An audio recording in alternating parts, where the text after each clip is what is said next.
So hello dear students, आप सभी का मेरे चैनल पे स्वागत है। तो आई होप आप लोग सभी ठीक होंगे। तो आज मैं लेकर आ गया हूँ क्लास 5वीं का सैम्पल पेपर, प्रैक्टिस पेपर, विषय रहेगा गणित का। और एग्ज़ाम होने वाला है आपका 50 मार्क्स का। और आपको इस पेपर को सॉल्व करने के लिए समय दिया जाएगा 2 घंटे का, ठीक है। और ये डियर स्टूडेंट्स इसी साल का है। आप ऐसा मत समझना कि ये पिछले साल का है, ये इसी साल का है जो आपका एग्ज़ाम होने वाला है 2024 का। ये उसी का प्रैक्टिस पेपर है, देख सकते हो, अभ्यास प्रश्न पत्र है। तो इस वीडियो में पूरा क्वेश्चन आंसर के साथ आपको मिलने वाला है। So let's start. तो यहाँ पे प्रश्न नंबर 1 देख लेते हैं। नीचे दिए गए चित्र को देखें और निम्नलिखित प्रश्नों को हल करें। मान लीजिए छोटे वर्ग की प्रत्येक भुजा की लंबाई 1 सेंटीमीटर है। इसकी जो लंबाई है वो 1 सेंटीमीटर, इधर भी 1 सेंटीमीटर, इधर भी 1 सेंटीमीटर, इधर भी 1 सेंटीमीटर है प्रत्येक भुजा। तो इस तरह से इसका अगर आप निकालोगे परिमाप तो कितना आने वाला है, अगर आप इसका परिमाप निकालोगे तो वो हो जाएगा 4, ठीक है। So let's start.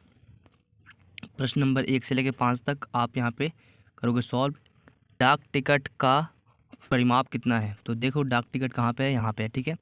ये है डाक टिकट आपका। अगर आप इधर पे अगर ऐसे कर दोगे तो देखो 1 सेंटीमीटर इसका हो गया, मतलब इसका 4 हो गया, इसका भी 4 हो गया, इसका भी 4 हो गया, ठीक है, और इसका भी 4 हो गया। तो अगर इस सबको प्लस कर दोगे तो कितना हो जाएगा, 4 गुना में 4 बराबर में हो जाएगा 16। तो इसलिए इसका आंसर आ रहा है 16 यहाँ पे।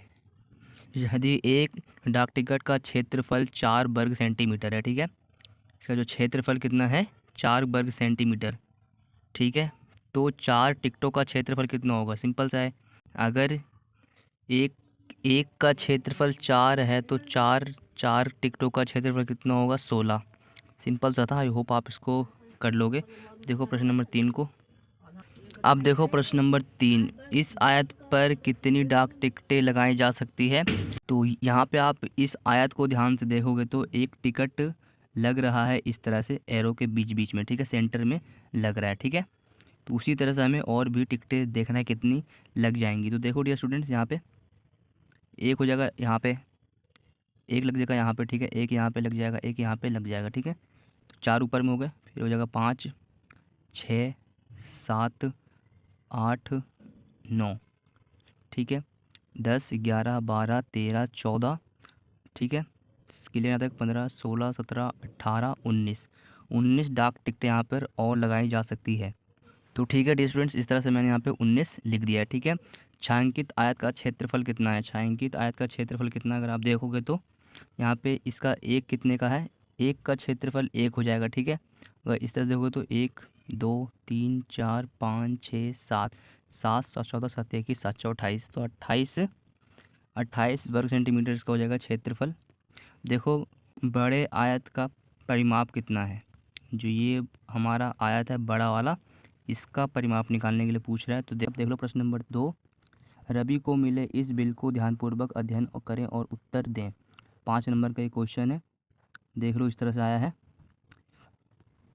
रमेश इस दुकान से एक ही तरह के 20 पेंसिल खरीदना चाहता है, इसका लागत क्या है? तो देखो अगर आप पहले पेंसिल का देखोगे कितना आ रहा है, उसने 8 पेंसिल लिया और दुकान वाले को दिया 12 रुपये। तो एक पेंसिल कितने का पड़ गया, 12 गुना में 8 कर दो, इसको भाग कर दो 8 से, तो 8 कम 8, ठीक है।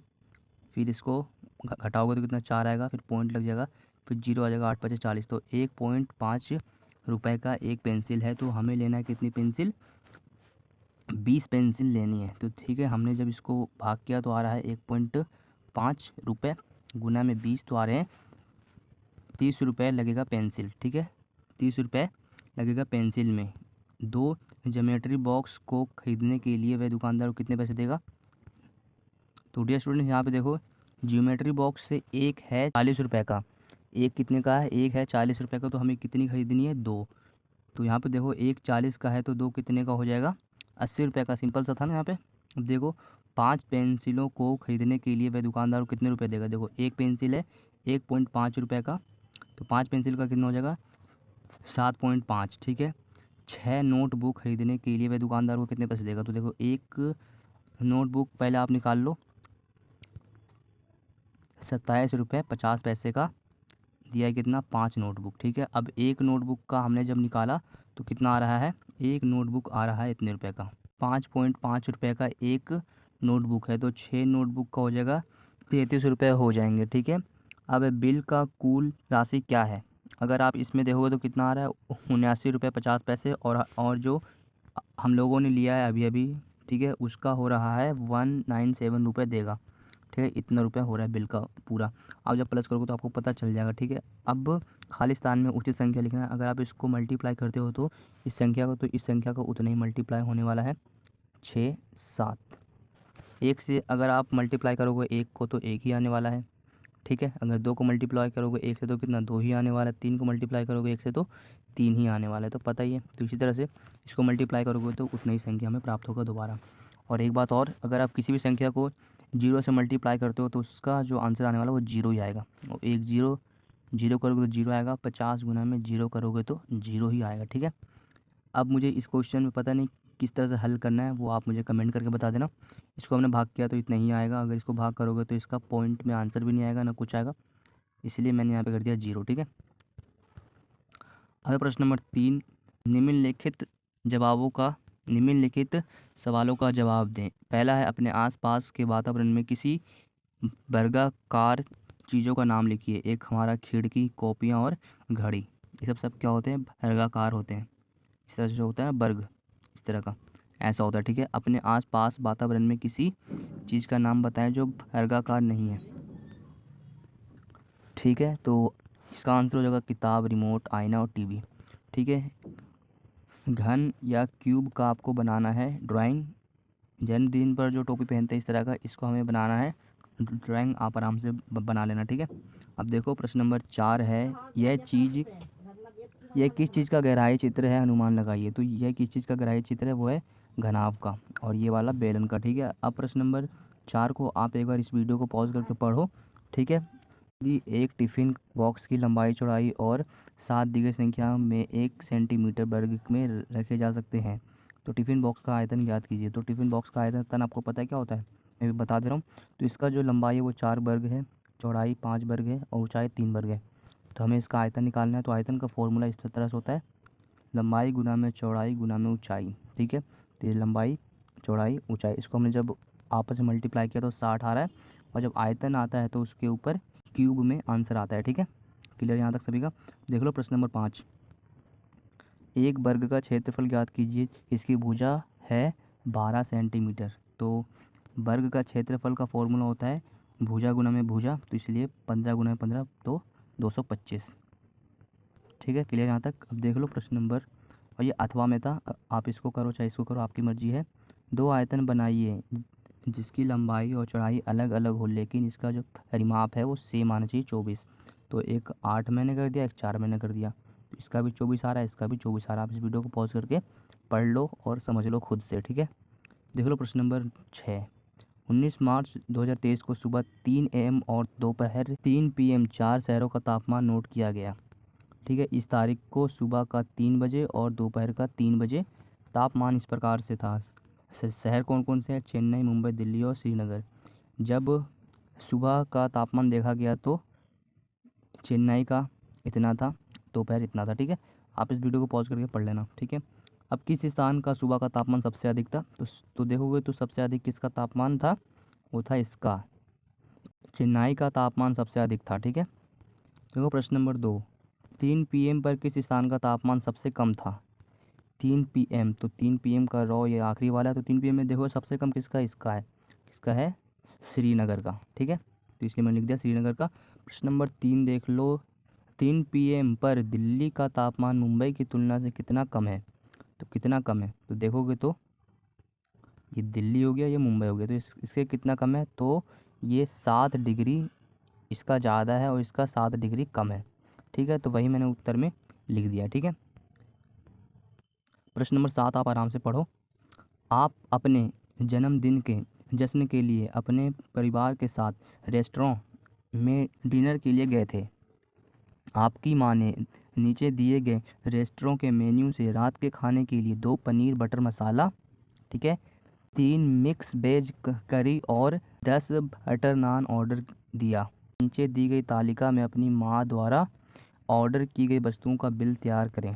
तो ये है, देखो तो यहाँ पे ये है मेन्यू और कितने कितने का वो यहाँ पे दिया गया है। तो इसने ऑर्डर किया है मिक्स्ड वेज करी, कितने का है, ₹70 का है।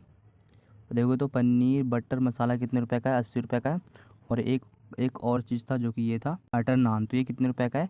₹35 का है बटर नान। तो देखो इन सभी का मूल्य और सब मिला के कितना होगा आप बताना कमेंट करके। तो देखो उसने ऑर्डर किया था पनीर मटर 2 जो कि ₹80 का हो गया, ₹80 का एक था। मिक्स वेज करी मंगाया था 3, ₹70 का एक था।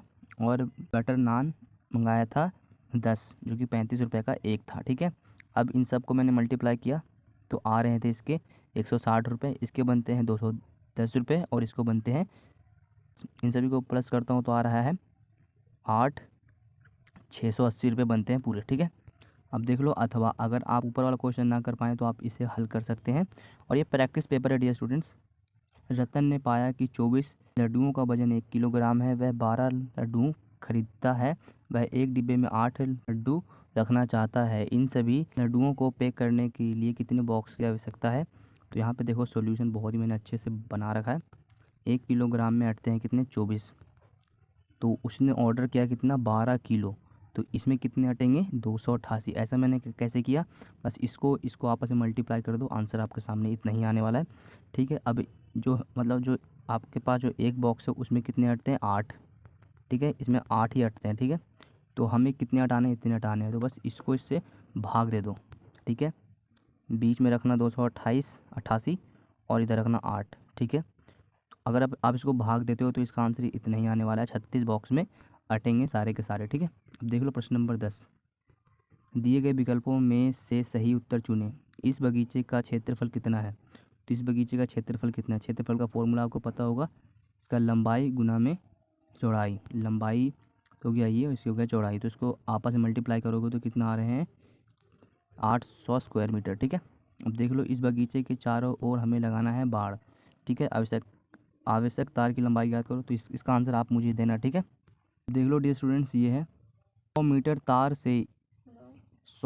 तार से इनमें कौन सा आयत बनाया जा सकता है?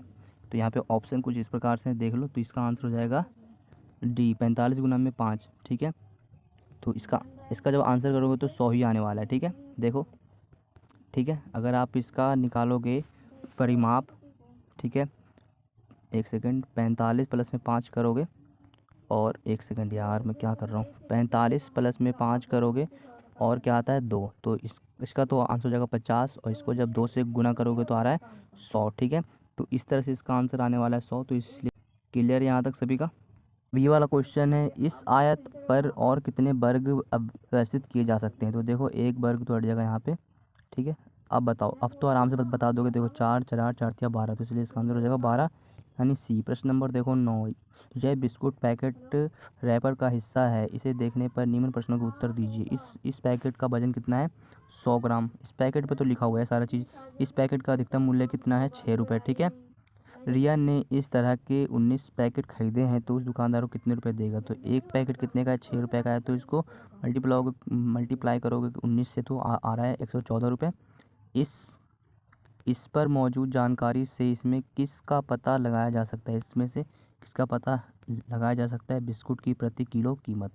ठीक है, इस तरह से क्लियर है आप सभी का। तो thanks for watching this video. तो ये पूरा का पूरा सॉल्यूशन था क्लास 5वीं का, इसी साल का ये प्रैक्टिस पेपर है। ठीक है, तो आपका पेपर कुछ इसी पैटर्न है, इसी पैटर्न में आपका पेपर आने वाला है। तो इसका हिंदी का भी मेरे चैनल पे अपलोडेड है, क्लास 4 का हिंदी, क्लास 5 का हिंदी। आप जाके उसका भी प्रैक्टिस कर सकते हैं। Thanks for watching.